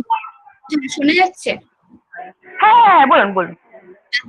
Ma'am আপনি শুরুতে বললেন যে stress মানে এটা আমাদের অনেক সময় পজিটিভ অনেক ইম্প্যাক্ট দেয়, লাইক আপনি মানে এক্সামের এক্সাম্পল দিলেন। তো হ্যাঁ। হ্যাঁ, acute stress হ্যাঁ। এমনি 365 days বা 30 days self motivation is not possible, আমরা সেটা হয় না। সেটা ওম্যান বডিতে বিভিন্ন হরমোনাল এফেক্ট বা চারিদিকে নেগেটিভিটির জন্য। তো আমি একটুখানি জানতে চাইছি যে যারা আমরা রুরাল কালচারে আছি, যারা আমরা এই শব্দগুলোর সাথে পরিচিত, স্ট্রেস হোক, ডিপ্রেশন হোক, তাদের ক্ষেত্রে লাইফ ম্যানেজমেন্টে একটু অন্যরকম দেখি, যে আমরা এই ওয়ার্ড গুলোর সাথে পরিচিত। কিন্তু রুরালে বা গ্রামের দিকে কাজ করতে গিয়ে দেখা যায় যে মায়েরা, মাসিরা বা বয়স্ক যারা আছেন তারা এই শব্দগুলোর সাথেই পরিচিত নয়। তো একদম একজন একদম মানে একটা গ্রামের মহিলা, সে ঠিক মানে একদম আমি আপনাকে বলছি এর জন্য, গ্রামের মহিলারা চট করে আমার মন খারাপ করছে, আমার অ্যাংজাইটি হচ্ছে এইসব বলে আসেও না। এই যে আমি এক্ষুনি বলছিলাম না, আনএক্সপ্লেইনড ফিজিক্যাল সিমটমস, তারা কি নিয়ে আসেন বলুন তো? সমানে গ্যাস হচ্ছে, খুব গা হাত পা ব্যথা, মাথা ব্যথা, তারপরে অজ্ঞান হয়ে যাচ্ছে, কিন্তু কোনো ইজি বা কোনো কিছুতে কিছু ধরা পড়েনি, কোনো সিটি স্ক্যান, কোনো ইউএসজি তে কোনো পেটের প্রবলেম নেই, কোনো ইসিজি করতে কোনো হার্টের প্রবলেম নেই, কিন্তু ওনার প্যালপিটেশন হচ্ছে, ওনার বুকে ব্যথা করছে। এই যে আনএক্সপ্লেইনড ফিজিক্যাল সিমটম, গ্রামের মহিলারা বা আমাদের যারা এই ডিপ্রেশন অ্যাংজাইটি নিয়ে যারা অ্যাওয়্যার নয়, তারা কিন্তু এই সিমটম গুলো নিয়ে প্রেজেন্ট করে। More than psychological symptom, they present to the doctors with physical symptom. এবং অনেক রকম ডক্টরকে দেখায়, নানান রকম স্পেশালিস্ট, কোনো কিছুতেই কোনো রিলিফ হয় না। আলটিমেটলি ওই বেসিক্যালি কিছু কাউন্সেলিং বা সাইকিয়াট্রি কিছু ইয়েতে তারা রিলিফ পায়। unexplained diarrhea, unexplained পেট ব্যথা, gas, acidity, endoscopy normal, colonoscopy normal, USG normal, every report is normal. পেশেন্টের বাড়ির লোকও হাঁপিয়ে যায়, পেশেন্টও হাঁপিয়ে যায়, হতাশ হয়ে যায়। তো গ্রামের মহিলা যাদের বলছেন, তাদের কিন্তু ফ্রিকোয়েন্টলি এই সিমটম গুলো নিয়ে প্রেজেন্ট করে আমাদের কাছে।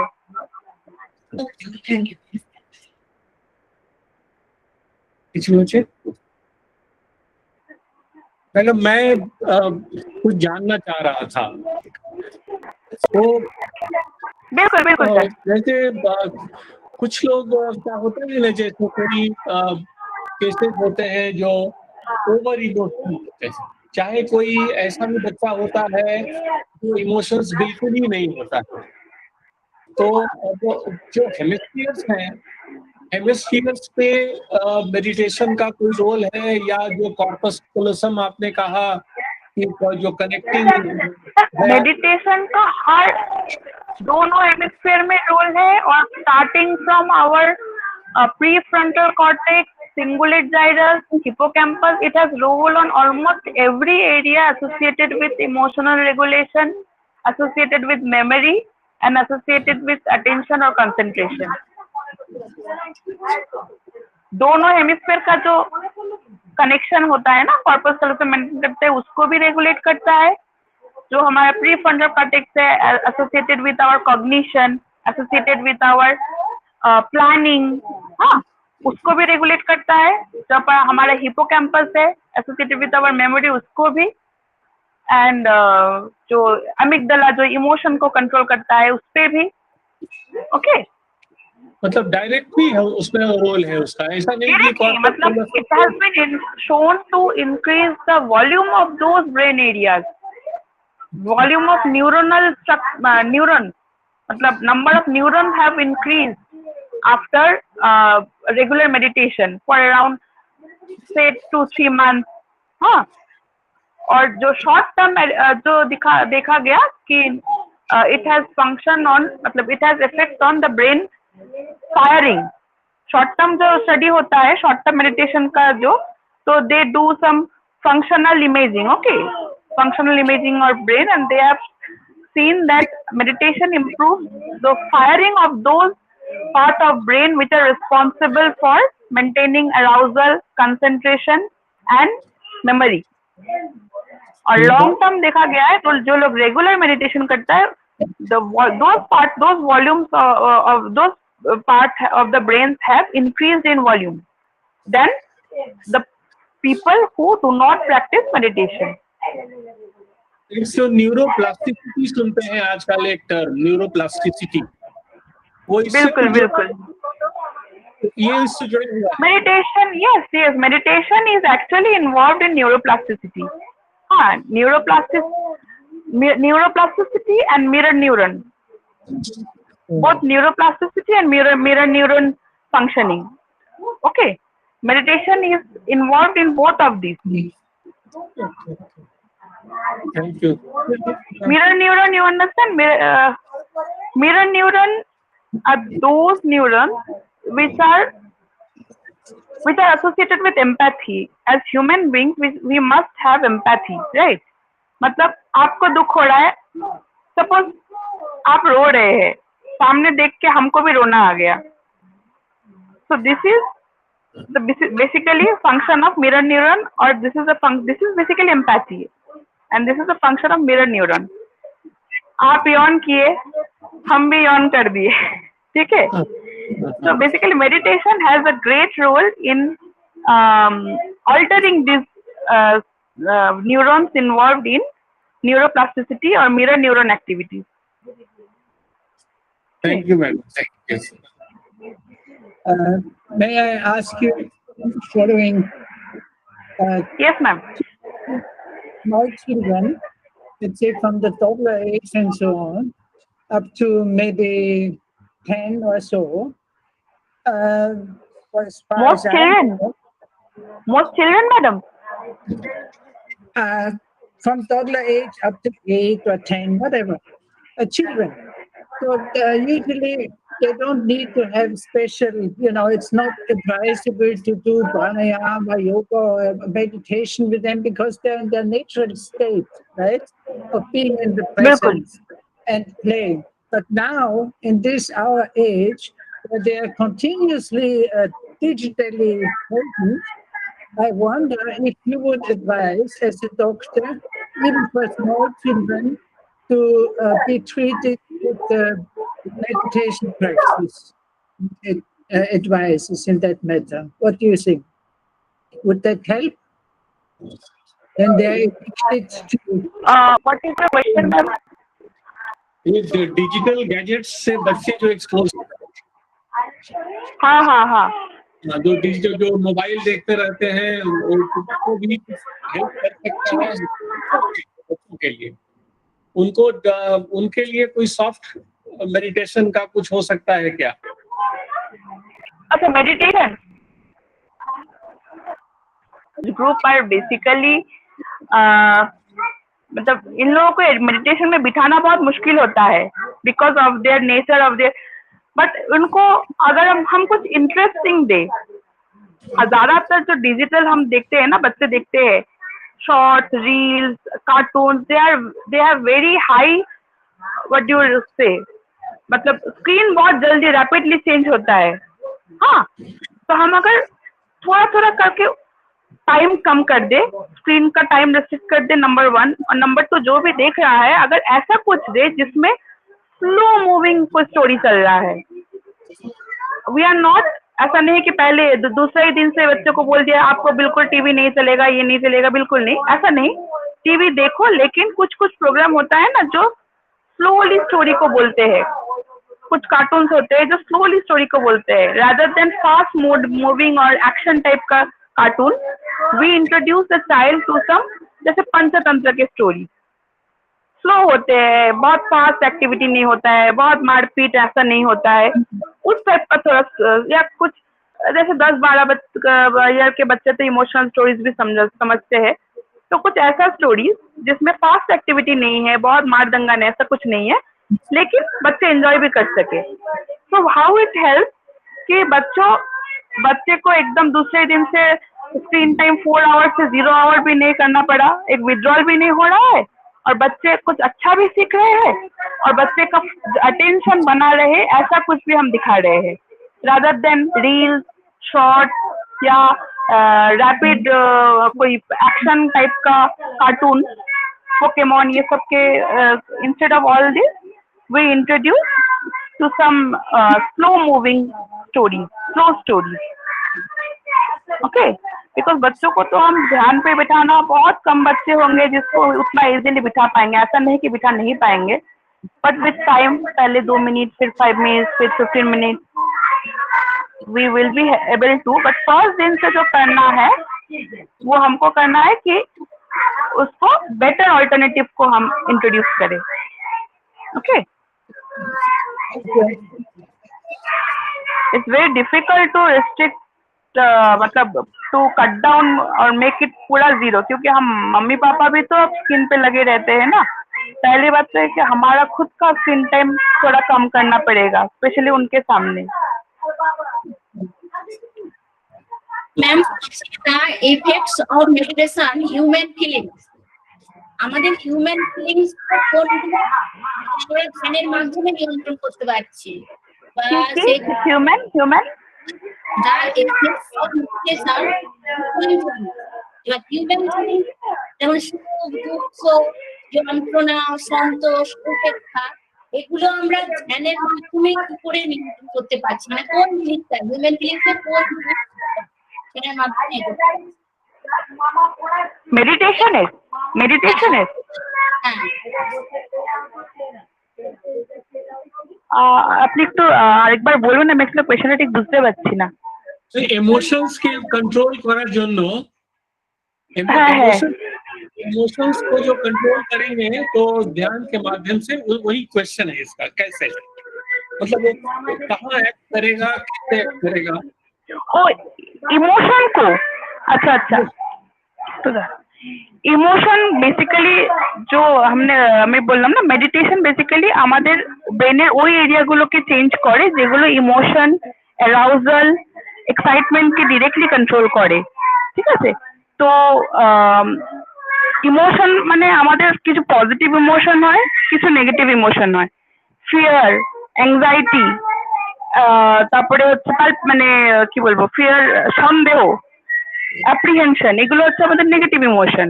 আর কিছু পজিটিভ ইমোশন হচ্ছে হ্যাপিনেস, স্যাটিসফ্যাকশন উইথ সেলফ. তো বেসিক্যালি মেডিটেশন যেমন আমাদের কি বলবো হাইপার অ্যারাউজালকে প্রিভেন্ট করে, অল্পতেই ভয় পেয়ে গেলাম, একটা টিকটিকি দেখলেই চিৎকার করে উঠলাম, এইগুলো যেমন প্রিভেন্ট করে, তেমনি নেগেটিভ পজিটিভ ইমোশনকেও বাড়ায়. স্যাটিসফ্যাকশন, ঠিক আছে আমার কাছে যেটা আছে সেটা নিয়ে স্যাটিসফাই হলাম, আমার কি প্রবলেম সেটার ব্যাপারে আমি আরো বেটার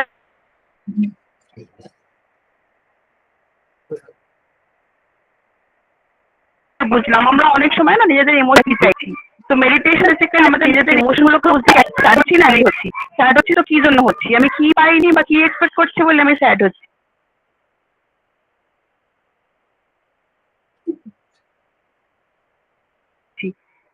ঠিক আছে, এগুলো কি কোনো মানে টুলস আছে যে আমি কিছুদিন কাউকে ধ্যান করালাম, ধ্যান করানোর পরে যে সুখ, দুঃখ, পজিটিভ, এগুলো যে নিয়ন্ত্রণে এসছে, সেটার জন্য কি কোনো টুলস আছে?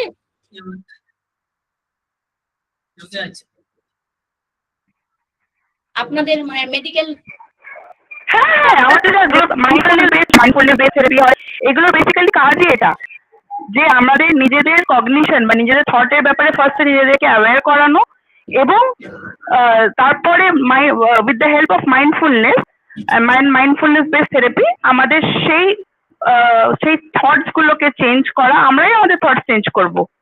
থেরাপিস্ট আমাদের হেল্প করবে, আমরাই আমাদের থটস চেঞ্জ করব. ফর এক্সাম্পল আমি বলছি কিছু কিছু রোগ হয়, ওসিডি যেমন, হ্যাঁ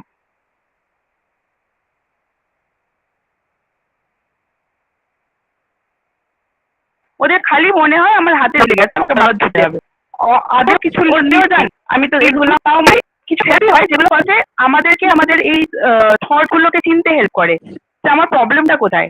ফার্স্ট প্রবলেম হচ্ছে আমাদের থট, এই যে থট অ্যাবাউট জাম্প. ঠিক আছে, নেক্সট হচ্ছে যে it helps us to create awareness and to change the habit by changing our cognition. Cognition মানে হচ্ছে আমাদের থট প্রসেস, আমাদের থট প্রসেসটাকে চেঞ্জ করতে হেল্প করে.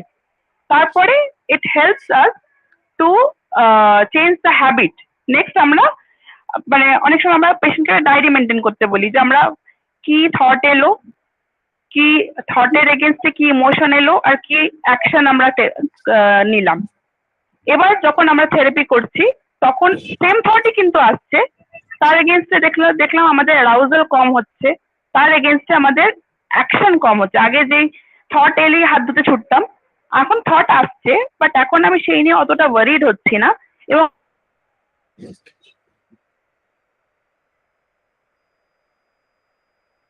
আমি এভরি টাইম থট এলে আমি হাত ধুচ্ছি না। ঠিক আছে, সিমিলার অ্যাডিকশন বেলায় তাদের অ্যাডিকশন হেল্প করে। ঠিক আছে, যেমন যেমন ধরুন একটা অ্যালকোহলিক পেশেন্ট, সে যখন অ্যালকোহলটা না পাচ্ছে তার কিন্তু ক্রেভিং হচ্ছে। অনেক সময় ফিজিক্যাল ক্রেভিং তো ইমোশন উইথ মেডিসিন কমানো যায়, বাট ইমোশনাল ক্রেভিং, একটা গ্লাস দেখলেই তার আবার মনে পড়ে যাচ্ছে, মনে হচ্ছে আবার গিয়ে খাই। ঠিক আছে, এই জিনিসগুলো কিন্তু মাইন্ডফুলনেস বেস থেরাপি দিয়ে কন্ট্রোল করা যায়। আর মেজারমেন্টের জন্য কিছু আছে কি? এটাকে মেজার করা যায় কিনা সে জিজ্ঞেস করছে, মানে অন্য লোক মেজার করতে পারবে কি? কোনো অ্যাকচুয়ালি এই যে কোনো থেরাপির আগে না কিছু কিছু আমাদের স্কোর হয়। ফর এক্সাম্পল আমরা ডিপ্রেশন স্কোর করি হ্যামিল্টন ডিপ্রেশন রেটিং স্কোর দিয়ে, আমরা অ্যাংজাইটি স্কোর করি ওই হ্যামিল্টনেরই স্কোর আছে কিছু, ওটা দিয়ে স্কোর করি। ওসিডি ওয়াই বক্স বলে একটা স্কোরিং হয়, তো ওগুলো কিছু স্কোরিং হয় যেগুলো বিফোর থেরাপি আমরা করলাম আর 1 month অফ আফটার থেরাপি আমরা করলাম, আমরা সিগনিফিকেন্ট রেজাল্ট অবশ্যই দেখতে পারবো। ঠিক আছে, সব সাইকোলজিক্যাল ডিসঅর্ডার রেটিং করার জন্য আমাদের স্কোর হয়, যেমন এডিএইচডি করার জন্য আমাদের কার্ড স্কোরিং হয়। তো এই পয়েন্টগুলো আমরা থেরাপি বা ট্রিটমেন্টের আগে একটা ডেফিনেটলি করে নিই, আর যখন থেরাপি চলে তার মাঝখানে একটা, therapy suppose 3 months or 6 months এর এন্ডে একটা করি। ঠিক আছে, ওটা হচ্ছে অবজেক্টিভ স্কোরিং। হ্যাঁ, যেটা আমরা পেশেন্ট বা পেশেন্টের মা বাবাকে তুলে দেখাতে পারবো যে এই ইমপ্রুভ, এটা ছিল এত পয়েন্ট ও ছিল, এখন এত পয়েন্টে এসছে। হ্যাঁ, এভরি সাইকোলজিক্যাল ডিসঅর্ডারে কিছু স্কোরিং হয়, ডিপ্রেশনের স্কোরিং হয়, অ্যাংজাইটির হয়, ওসিডি হয়, ADHD, every almost every psychological, তারপরে আপনার ফোবিয়ার হয় কিছু কিছু। হ্যাঁ, তো ওগুলোর স্কোরিং এর কারণই হচ্ছে ওটাই টু অবজেক্টিফাই, মানে কারোর সিভিয়ার আছে, মাইল্ড আছে, বা সিভিয়ার ছিল তো এখন কিরকম আছে, মাইল্ড আছে না মডারেট আছে। হ্যাঁ, এবং সেটা অবজেক্টিভলি দেখার জন্য যে আমরা বলে দিলাম কমে গেছে, কত কমেছে যেটা আপনি বলছেন, ওটার জন্য স্কোরিং করতে হয় আমাদের।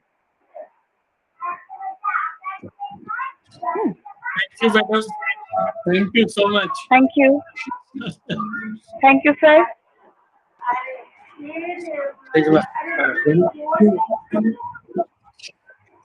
बहुत बहुत धन्यवाद आपको, आपके इस लेक्चर पे इस सेमिनार जो है फ्रूटफुल है, हो गया है, ये सबको ऐसा लग रहा है। और हम लोग जो संस्कृत के या फिर फिलोसफी के स्टूडेंट्स हैं, टीचर्स हैं, ध्यान शब्द सुनने के बाद हम लोग समाधि की तरफ ही देखते हैं, लेकिन आपके लेक्चर के बाद हम लोगों को भी इतना ज्ञान हुआ कि अभी इधर भी संसार में भी बहुत कुछ है जिसको हम ध्यान के द्वारा नहीं, ये तो पूरा साइंटिफिक, हमने जो बोला ना, ये कोई हाइपोथेसिस नहीं है, these are all result of scientific studies and analysis, मतलब एकदम साइंटिफिकली एनालाइज। ठीक है, by neurologist and psychiatrist, these are scientifically studied. मैंने वही आपको बताया जिसका साइंटिफिक स्टडी का रिसर्च का रिपोर्ट है। हाँ, ठीक है ma'am, thank you very much ma'am, बहुत बहुत धन्यवाद। Thank you.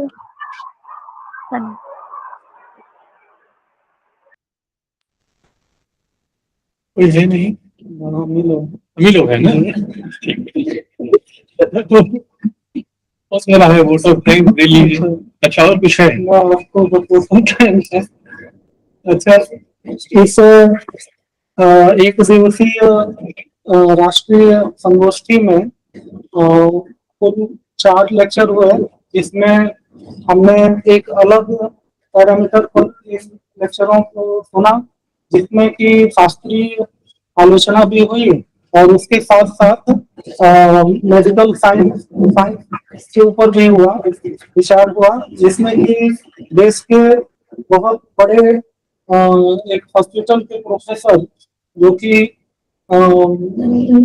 एक बहुत बड़े सर्जन भी हैं, उनके द्वारा हमने इस ध्यान के विभिन्न आयामों को देखा और मैडम का भी हमने लेक्चर सुना, जो विभिन्न जो प्रैक्टिकल जो साधनाएं हैं शास्त्रों में, बुद्धिज्म में या और भी जितने इसके क्षेत्र हैं उनके बारे में हमने सुना।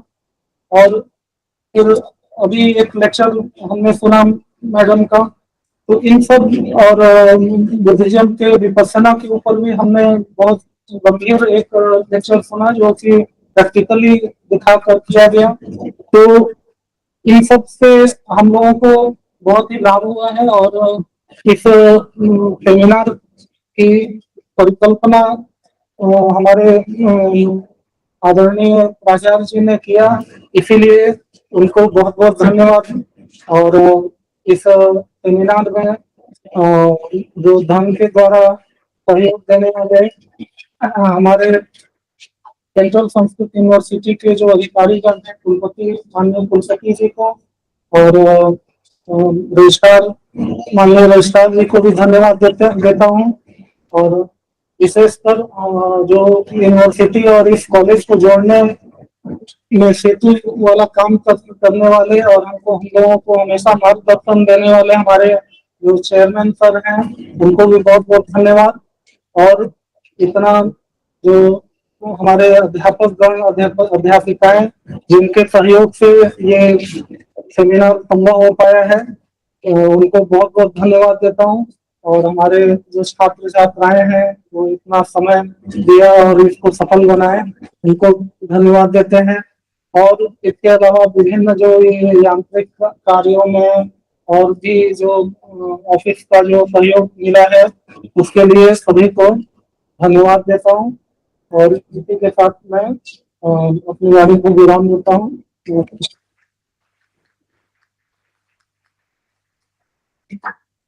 द्विवेदी जी को विशेष धन्यवाद, क्योंकि वो अपना नाम तो नहीं बोलेंगे, क्योंकि बीच बीच में कैमरा ऐसा ऑफ हो रहा था और बिना उसको गैप दिए हुए उसको संभालते रहे।